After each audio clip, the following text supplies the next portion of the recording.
अंत भला तो सब भला। रोली की शादी उसके माँ बाप एक आलसी लड़के से करा देते हैं। चलो, रोली की शादी हुई और हमने गंगा नहाई। और क्या, बेटियां तो होती ही हैं बोझ। हाँ, पर अब क्या चिंता, उतार तो दिया बोझ तुमने, अब वो लोग समझे। ससुराल में रोली का पति कहता है, देखो, मैं कोई काम नहीं करता, ये बात तुम्हारे मम्मी पापा को बता दी थी मैंने। अब जो किराया आता है दुकान का, उसी से घर का गुजारा करना है। कभी भूल से भी कोशिश ना करना किसी चीज की डिमांड की। क्या मम्मी पापा को पता था कि आप कोई काम नहीं करते?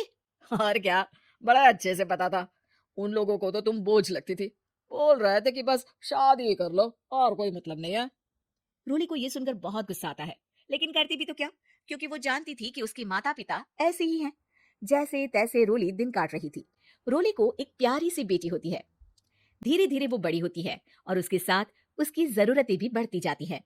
सुनिए जी, अब तो सिमी बड़ी हो रही है, उसका स्कूल में दाखिला कराना है। मैंने अब तक तो जैसे तैसे समय काट लिया, लेकिन मैं बच्चे की परवरिश में कोई कमी नहीं रखूंगी। अरे क्या है यार, अब तो लगता है कोई ना कोई काम ढूंढना ही पड़ेगा। अब पति रोज काम की तलाश में जाता और बिना किसी काम के वापस आ जाता। रोली समझ जाती है कि पति के अंदर अब काम करने की क्षमता नहीं है। वो बेटी को उच्च शिक्षा देने के लिए कुछ करना चाहती थी, लेकिन करती तो क्या करती। एक दिन रोली की सहेली कहती है, रोली, मेरी कोई औलाद नहीं है। अगर तू मेरी औलाद को जन्म दे तो मैं तुझे तेरे मुंह मांगे पैसे दूंगी। अरे, तेरी औलाद को मैं कैसे जन्म दे सकती हूँ? सरोगेसी से।